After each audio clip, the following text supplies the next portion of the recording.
God, I thank you. Luke 18:11. God, I thank you that I am not like other people. Now, he didn't say this. You know, it says here he prayed to himself. He was saying in his heart. None of us will openly stand up and say, God, I thank you, I'm not like people in that group and the other group, because you lose your reputation for humility.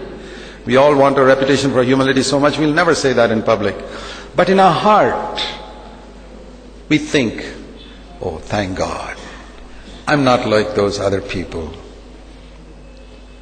who behave like that, who dress like that. You know, you've heard me use this example.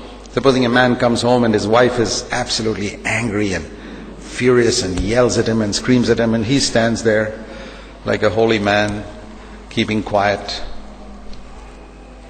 Doesn't lose his temper, quietly goes away and thinks in his heart, Lord, I thank you, I'm not like my wife who is losing her temper. I've got victory over anger.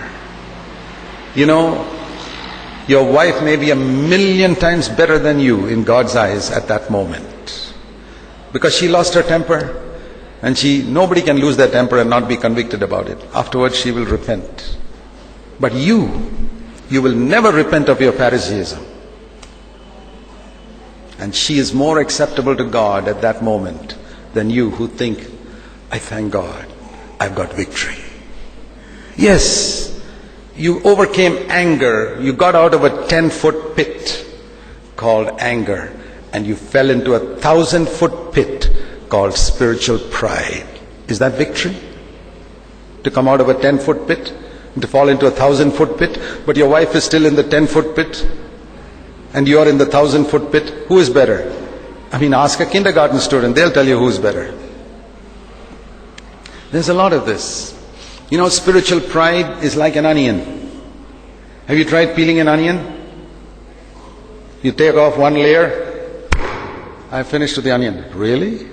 There's another layer underneath. You take off that one, there's another one underneath. You take off that one, there's another one underneath. You've heard the story. If you haven't heard it, I must tell you. Most of you may have heard this. I've said it before. The Sunday school teacher who taught the story of the Pharisee and the tax collector to people, to the children, and said, you know, the Pharisee said, I thank God I'm not like the tax collector. Isn't that bad, children? Thank God we are not like the Pharisee.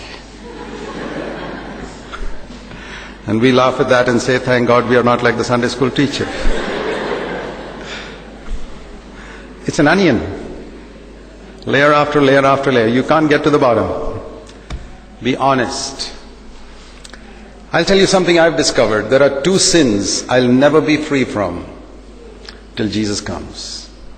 Pride and selfishness. It's layer after layer. It's become much thinner in my life, both those areas.